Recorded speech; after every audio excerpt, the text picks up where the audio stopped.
Nigerians in Lagos and Abuja took to the streets again to continue the economic hardship protests, despite President Tinubu's plea for suspension of the demonstration.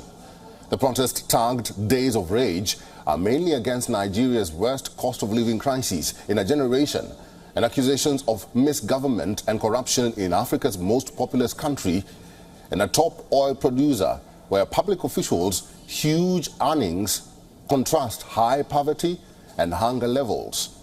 Here's a report by our correspondent Louisa Olaniyi from Lagos.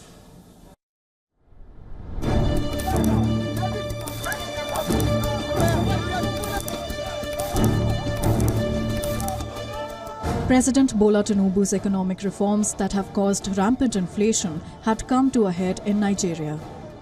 Angered by the president's handling of the economy, thousands thronged the streets of Abuja and Lagos. The police were waiting for them, lobbing tear gas canisters. Some officers even shot at the protesters. Dozens were killed. Then the fury turned towards the police officers, who were accused of extrajudicial murders. The president eventually had to give in and call for restraint. Suspend any further protest and create room for dialogue, which I have always acceded to at the slightest opportunity. Nigeria requires all hands on deck and need us all, regardless of age, party, tribe, religion, or other divides. However, that was not enough to stop the protesters. Just hours after the president's address, the protesters were back on the streets across both cities with the same vengeance and demands, and in bigger numbers. Let him reduce price. The cost of living is too high. Let him do the right thing. Tinubu, we never hear you say anything where they better. Shall they hear me, Oga? Oga, do normal. You've not said anything that will help us, that will rather suit us.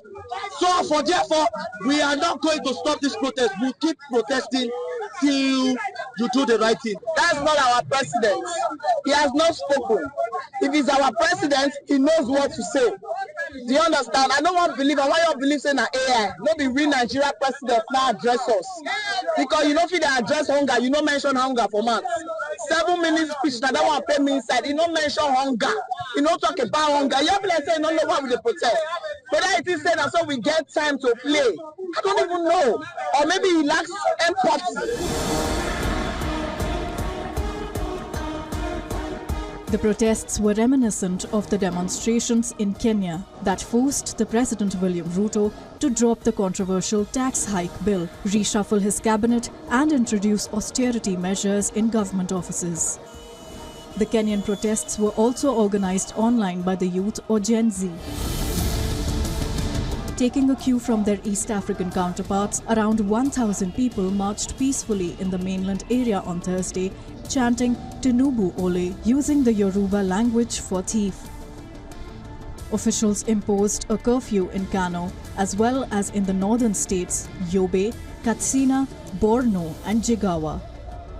In Nigeria's economic hub Lagos, a few dozen protesters gathered in the Ojota area on Friday. Nigerians are struggling with high costs. Food inflation is at 40% and fuel has tripled in price since a year ago. But many people are also wary about insecurity around protests. It's day 5 of the nationwide protests, and protesters in Lagos, Nigeria are still out here protesting. There have been no consequences. Not taking the president's plea to shelve the protest to heart. They say they will continue until their demands are met. We spoke about dialogue with the president as he has recommended, and they're asking dialogue with who? And most of the dialogues, most of the tete-a-tete that went about during the entire protest never saw the light of day. Will the protesters continue up until day 10? Quite a lot has gone down. Millions of naira lost in the course of the first 4 days. Arson, looting, killings, accusations and counter-accusations.